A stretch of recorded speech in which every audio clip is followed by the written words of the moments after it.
नमस्कार, penalty corner में आपका स्वागत है। कल प्रधानमंत्री नरेंद्र मोदी फिर राजस्थान आ रहे हैं। टोंक सवाईमाधोपुर सीट पर उनियारा में उनकी सभा होने जा रही है।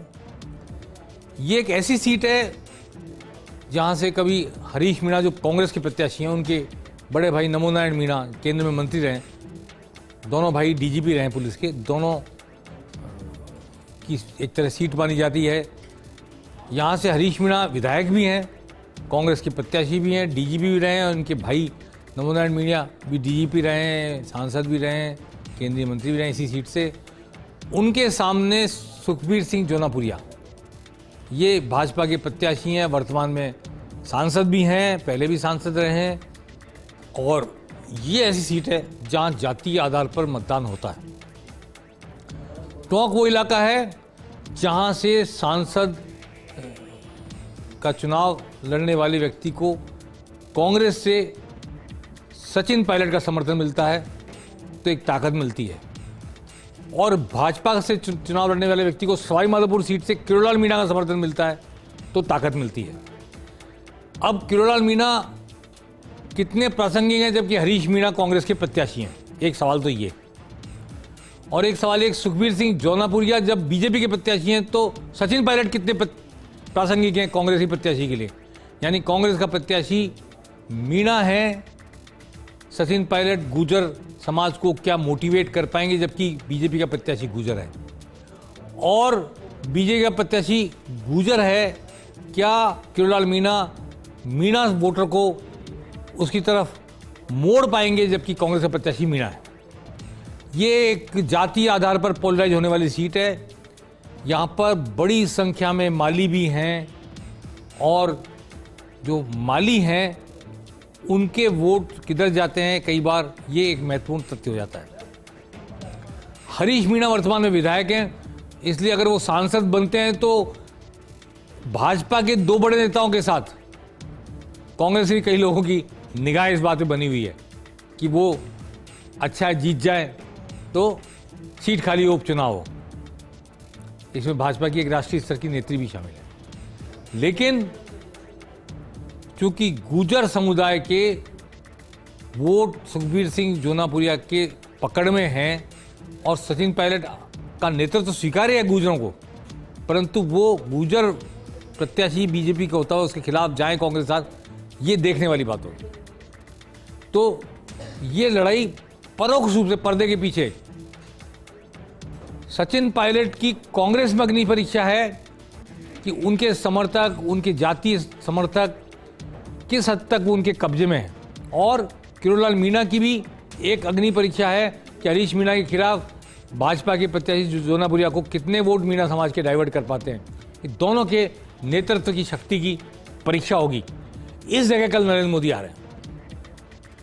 पास की सीट भीलवाड़ा का इलाका भी आसपास है, जहाजपुर का इलाका लोग आ सकते हैं, बूंदी कोटा की जो सीट है जहाँ से ओम बिरला लड़ रहे हैं वहाँ के लोग भी आ सकते हैं यहाँ पर, और अपने आप में टोंक सवाईमाधोपुर बड़ी सीट है, और यहाँ पर भी नरेंद्र मोदी को कल सुनने काफ़ी संख्या में लोग आएंगे, ऐसा अनुमान है। आइए सुनते हैं क्या कहा राजेंद्र राठौड़ ने कल की मीटिंग की, कल की सभा की घोषणा करते हुए, बताते हुए। कल उनियारा की जो रैली हो रही है, जो सभा हो रही है, उस रैली में संयोजक के नाते मैं उस काम को देख रहा हूँ। मेरे साथ पुखराज जी पहाड़िया जो इस पूरे जिले लोकसभा में समन्वयक के रूप में पिछले कई दिनों से हैं। कल उनियारा के अंदर पहली बार आज़ादी के बाद पहली बार कोई प्रधानमंत्री जी पधार रहे हैं, और मेरा दावा है कि उनियारा की सभा इस जिले में अब तक जितनी भी सभाएं हुई है उन सारी सभाओं से बड़ी सभा होगी। राजेंद्र राठौड़, पुखराज पहाड़िया अजमेर के जिला प्रमुख रह चुके हैं, उन्होंने जिम्मेदारी संभाल रखी है। यहाँ पर मुख्यमंत्री भजनलाल शर्मा अजमेर के दौरे पर रहे, अजमेर की सीट पर उन्होंने फोकस किया।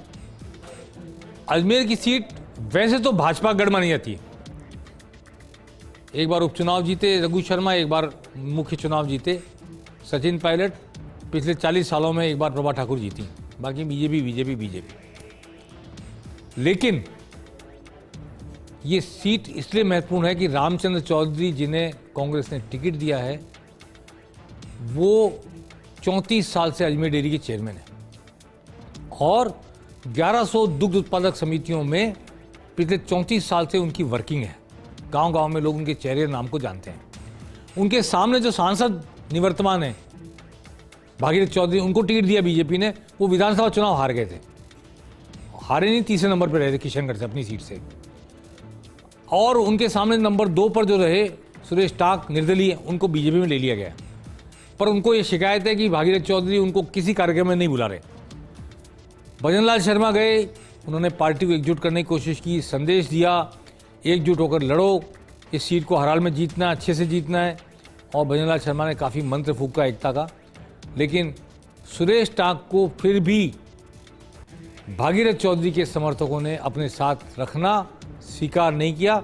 यहाँ तक कि सभापति दिनेश सिंह हैं शायद मेरे ख्याल से, उन्होंने तो मना ही कर दिया। सुरेश टाक को 80,000 वोट आए थे, भागीरथ चौधरी को 35,000 वोट आए थे। और नंबर 1 पर विकास चौधरी कांग्रेस के एमएलए थे जो बीजेपी टिकट कटने के बाद कांग्रेस में आए थे। तो ये कॉन्स्टिट्यूंसी दरअसल बड़ी निर्णायक सी बन गई है इस नाते, क्योंकि भागीरथ चौधरी यहीं के रहने वाले, यहीं से विधायक रहे हुए और विधायक रहते हुए सांसद बने और फिर विधानसभा चुनाव लड़के हार गए पूरी तरह से। लेकिन अब क्या कांग्रेस की सीट भागीरथ चौधरी के साथ खड़ी होगी उस वक्त जबकि 2 प्रबल प्रतिद्वंदी, एक तो कांग्रेस के विधायक हैं विकास चौधरी और दूसरे सुरेश टाक भाजपा में आ गए, पर उनको साथ लेकर नहीं चला जा रहा। ये देखने वाली बात होगी। अजमेर में सुरेश रावत मंत्री हैं, वहाँ से रावतों का बड़ा इलाका है और वो पूरी तरह बीजेपी के साथ है। लेकिन दोनों जाट हैं प्रत्याशी कांग्रेस और बीजेपी के, और डिसाइडिंग फैक्टर वहाँ पर गुर्जर मतदाता होंगे। मुस्लिम मतदाता पूरी तरह कांग्रेस साथ, पूरा खादी मोहल्ला पूरा। तो कांग्रेस प्रत्याशी को वहाँ ये बात की बढ़त है कि वाजिद चीता कांग्रेस के साथ आ गए, जो निर्दलीय लड़ते हैं तो 28,000 वोट ले आते हैं मसूदा से, और एक प्रत्याशी था पप्पू कुरैशी, वो बैठ गया। लेकिन सचिन पायलट के समर्थक अभी भी सक्रिय नहीं हुए हैं, ये महत्वपूर्ण बात है। सचिन पायलट अजमेर से सांसद रह चुके। जब रघु शर्मा उपचुनाव जीते सांसद का, तब भी सचिन पायलट ने उन्हें चुनाव लड़ाया था। और जब तक संग्राम गुर्जर मसूदा में, राकेश पारीक मसूदा में सक्रिय नहीं होंगे, नसीम अख्तर गगवाना में और पुष्कर इलाके में सक्रिय नहीं होंगी, तब तक उनका रामचंद्र चौधरी का अभियान संपूर्ण नहीं हो सकता। वो टक्कर देने की स्थिति में आ गए हैं, लेकिन टक्कर देकर वो चुनाव जीत सकें स्थिति तभी आएगी जब सचिन पायलट उस इलाके का दौरा करें या सचिन पायलट के समर्थक सक्रिय हों। ये अजमेर की चुनाव के नतीजे की चाबी है मेरी दृष्टि में। वरना भाजपा सुरेश टाक भले सक्रिय हो ना हो, लेकिन भाजपा में होगा अजमेर, और अजमेर की दोनों सीटें भाजपा की हैं। दूदू उप मुख्यमंत्री का इलाका वो भी अजमेर लोकसभा क्षेत्र में आता है, वो भाजपा का है। तो टक्कर कड़ी हो सकती है अजमेर में अगर सचिन पायलट के समर्थक सक्रिय हो जाएं और नसीम अख्तर, संग्राम सिंह जैसे लोग, राकेश पारीक जैसे लोग, महेंद्र सिंह राठौर जैसे लोग सक्रिय भागीदारी निभाएं कांग्रेस के पक्ष में। चलिए, मुख्यमंत्री भजनलाल शर्मा ने यहाँ भी कुछ कहा है, सुन लेते आइए भजनलाल शर्मा ने क्या कहा। 2014 के बाद देश के यशस्वी नरेंद्र मोदी जी ने राजनीतिक दलों को, राजनेताओं को बदलने के लिए मजबूर कर दिया है। तो जिस तरह की देश के अंदर राजनीति होती थी, भ्रष्टाचार, तुष्टीकरण, आपने देखे हैं, झूठ और लूट की राजनीति होती थी, अब वो सोचने को मजबूर हो गए हैं। क्योंकि आपने देखा है, हमने 2014 में जो घोषणा पत्र हमने जो दिया था उसको हमने पूरा करने का काम किया। 2019 में दिया, उसे हमने पूरा करने का काम किया। अब इस लोकसभा चुनाव में भारतीय जनता पार्टी को 1-0 की बढ़त मिल गई है। सूरत में भाजपा के प्रत्याशी मुकेश दलाल निर्विरोध निर्वाचित हो गए हैं, लोकसभा चुनाव में निर्विरोध निर्वाचित। कांग्रेस की प्रत्याशी नीलेश कुंभानी का पर्चा रद्द हो गया। सभी 8 निर्दलीय और छोटे लोगों ने, दलों के लोगों ने नाम वापस ले लिया और लोकसभा में बिना वोट डले भाजपा के एक प्रत्याशी पहुंच गया है। 1-0 की बढ़त हासिल कर ली है भारतीय जनता पार्टी ने। सूरत से भाजपा के प्रत्याशी निर्विरोध सांसद बन चुके हैं। तो पूर्व मुख्यमंत्रियों की बात कर लें। वसुंधरा राजे 2 बार की पूर्व मुख्यमंत्री, झालावाड़ में उनके पुत्र चुनाव लड़ रहे हैं। दुष्यंत सिंह पूरी ताकत लगा रखी उन्होंने। अभी हालांकि नवरात्र में बाहर गई थी दतिया, लेकिन वापस लौटकर पूरी ताकत से 12 में और जगह जगह डग में जगह जगह सभाएं कर रही हैं। देखिए वसुंधरा राजे किस तरह कह रही हैं, अपने कार्यकर्ताओं को मंत्र दे रही हैं अपने बेटे के लिए, जो सांसद हैं, 5 बार शायद खुद सांसद रही हैं, बेटा भी 3 बार सांसद रह लिया। तो आइए देखिए, 1 मिनट सुनते हैं वसुंधरा राजे क्या कह रही है। भारतीय जनता पार्टी का कार्यकर्ता एक महान व्यक्ति है। वो कार्यकर्ता वो है जिसने हमारी नींव खोली है, हमारी पार्टी का यहाँ मजबूत खंभ खड़ा किया है। और मैं इसलिए हमारे सब सरदार को से लेके यहाँ तक सबको मैं बहुत बहुत धन्यवाद देना चाहती हूँ, क्योंकि आप नहीं होते तो ये कायाकल्प नहीं होती। और ये लगते बड़े बड़े ऊंचे साफा पहने हुए लंबे चौड़े लोग देख के उनको डर जाते हैं। इधर वसुंधरा राजे अपने बेटे दुष्यंत सिंह के लिए झालावाड़ 12 में चुनाव प्रचार में संलग्न है। उधर पूर्व मुख्यमंत्री अशोक गहलोत 3 बार के पूर्व मुख्यमंत्री, वो अपने बेटे के लिए, वैभव गहलोत के लिए सिरोही जालौर सीट पर पूरी ताकत लगा रहे हैं। पूरी जोर आजमाइश हो रही है। लुम्बाराम चौधरी बीजेपी के प्रत्याशी हैं, वैभव गहलोत कांग्रेस के प्रत्याशी हैं। पूरे राजस्थान से गहलोत के समर्थक, कांग्रेस के कार्यकर्ता, जयपुर से भी उमेश गोटावाला गए, पीसी भंडारी गए, बहुत सारे लोग जा रहे हैं राजस्थान के कोने कोने से। और अशोक गहलोत की जनसभाएं हो रही है, रोड शो हो रहा है। शिवगंज में रोड शो किया उन्होंने शायद, और जगह जगह आम सभा को संबोधित कर रहे हैं। पूरा चुनाव अभियान अशोक गहलोत, देखिए आप लोग गहलोत को सुन रहे हैं। अशोक गहलोत जो पूरे राजस्थान में कांग्रेस चुनाव लड़ाते, वो एक लोकसभा क्षेत्र में अपने पुत्र को चुनाव लड़ाने में, हालांकि बाहर निकल के आए, अलवर भी आए, अजमेर भी आए, कई जगह गए, लेकिन फिर भी Vasundhara Raje confined to Jhalawar seat, Jhalawar 12। Ashok Gehlot भी मुख्य प्रोजेक्शन, मुख्य धारा में उनका ध्यान सिरोही जालौर सीट पर। और ये चुनाव ऐसे हो रहा है जैसे पूरे राज्य का चुनाव हो रहा हो, यहाँ पूरे राज्य का चुनाव हो रहा हो वहाँ।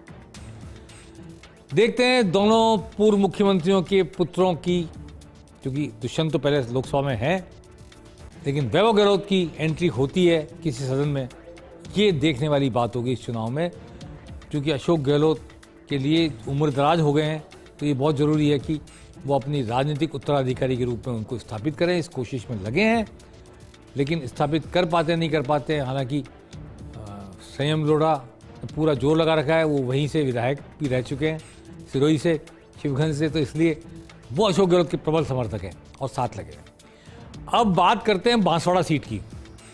ये कोने में सीट है और कांग्रेस के कई साल मंत्री रहे महेंद्र सिंह मालवीय कूदकर भाजपा में चले गए और भाजपा के प्रत्याशी बन गए। आधी कांग्रेस भाजपा में चलेगी।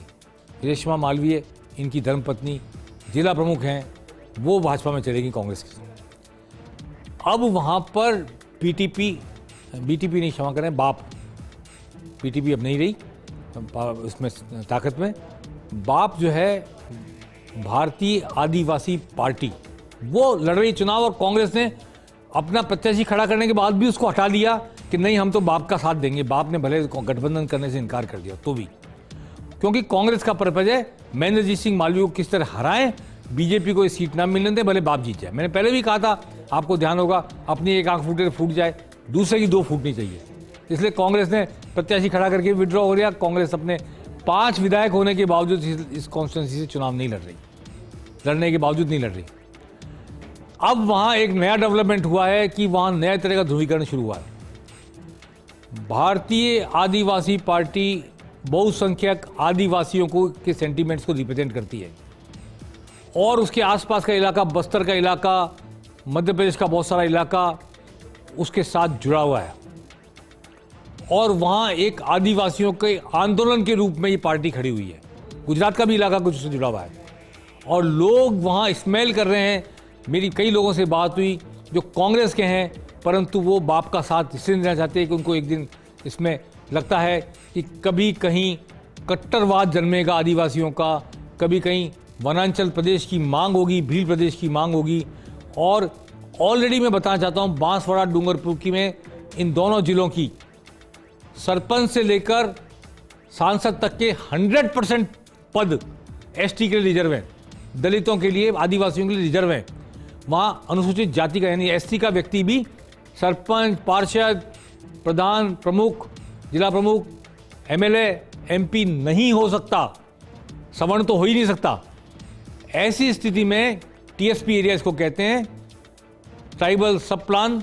इस एरिया में जितनी भी गैर आदिवासी जातियां हैं, क्योंकि महेंद्रजीत सिंह मालवीय आचार विचार से, उठा बैठ से, लंबे समय तक के मंत्री रहने की वजह से सवर्णों के भी नज़दीक हैं, राजपूतों के खासतौर पे काफ़ी नज़दीक हैं और दूसरी जातियों के वैश्य और ब्राह्मण वर्ग के काफ़ी नज़दीक है। उस तरह का कट्टरपंथ नहीं है उनमें आदिवासियों वाला। तो अब जो पोलराइजेशन हो रहा है, मैं स्पष्ट कहना चाहता हूं कि आदिवासी वोट एक तरफ बाप के पक्ष में पोलराइज हो रहा है और सारा गैर आदिवासी वोट, जिसमें एससी भी शामिल है, जिसमें ब्राह्मण बनिए राजपूत भी शामिल हैं और सब शामिल हैं, वो सारे वोट ध्रुवीकृत होकर के और आदिवासी गैर आदिवासी में ध्रुवीकरण हो रहा है और महेंद्र सिंह मालवीय की तरफ जा रहे हैं। वो वोट बीजेपी के भले से ना हो, कांग्रेस के वोटर हों, फिर भी चूंकि कांग्रेस बैकआउट हो गई है, इसलिए कांग्रेस का वोटर भी बजाय कांग्रेस के आला कमान के निर्देश के बाप का साथ देने की बजाय वो सवर्णों के करीब माने जाने वाले, आचार विचार से मॉडरेट माने जाने वाले, और भारतीय जनता पार्टी चूंकि सवर्णों की पार्टी कहलाती है पूरे देश में भी, काफ़ी नज़दीक है उनके, इसलिए भी भारतीय जनता पार्टी के नज़दीक इकट्ठे हो रहे हैं, चाहे वो कांग्रेस के हों तो भी। इसलिए अब जो ध्रुवीकरण है वो भाजपा वर्सेज गैर भाजपा नहीं है, बाप यानी आदिवासी पार्टी और उसका कट्टरपंथ वर्सेज अदर्स है, मॉडरेट सोसाइटी के जो वर्ग हैं, जो सहिष्णुता में, सबके साथ मिलने जुलने में विश्वास करते हैं और किस तरह कट्टरपंथ जिनमें नहीं है, वो भारतीय आदिवासी पार्टी के प्रत्याशी के खिलाफ महेंद्रजीत सिंह मालवीय के झंडे तले इकट्ठे हो रहे हो। भले विचारधारा उनकी भाजपा की नहीं रही हो, मामा बालेश्वर दयाल का इलाका भी यहाँ शामिल है, बागीडोरा और दूसरे कई इलाके जहाँ पर कि समाजवादियों का वर्चस्व रहा है, पर वो भी भाजपा के साथ महेंद्रजीत सिंह मालवीय के साथ जाने में नहीं हिचक रहे हैं, क्योंकि ये एक दूसरे तरह की सोच वहाँ डेवलप हो रही है कि 5 विधायक होने के बावजूद कांग्रेस ने प्रत्याशी क्यों नहीं खड़ा किया, और जिस कारण खड़ा नहीं किया उस कारण से आदिवासी कट्टरता को जो स्थान मिलेगा, बल मिलेगा, जो उसकी प्रमुखता बढ़ेगी, बाप का प्रत्याशी सांसद हो गया, तो पहले से 100% रिजर्वेशन वाले, 100% आदिवासी जनजाति रिजर्वेशन वाले इस इलाके में, और अलग से संभाग बनने के कारण भी जो बहुत सारी बातें हो गई, उदयपुर संभाग में था तब अलग बात थी, अब अलग संभाग बनने के बाद भी लोग एक जातीय कट्टरता को स्मेल कर रहे हैं, इसलिए ये विभाजन नए तरीके का ध्रुवीकरण बांसवाड़ा डूंगरपुर की सीट पर देखने को मिल रहा है और इसका फायदा महेंद्र सिंह मालवीय को दिखाई हो रहा है। पेनल्टी कॉर्नर में आज बस इतना ही। आपसे फिर मुलाकात करेंगे कल, बात करेंगे। धीरे धीरे तापमान बढ़ रहा है और दूसरे चरण का, जो कि राजस्थान के लिए अंतिम चरण है, उसका मतदान 26 को होना है। तब तक हम आपसे मुखातिब होते रहेंगे, बताते रहेंगे बनते बिगड़ते समीकरणों की दास्तान, कौन एक्टिव है, कौन इनएक्टिव है, कौन पर्दे के पीछे क्या गुल खिला रहा है। नमस्कार।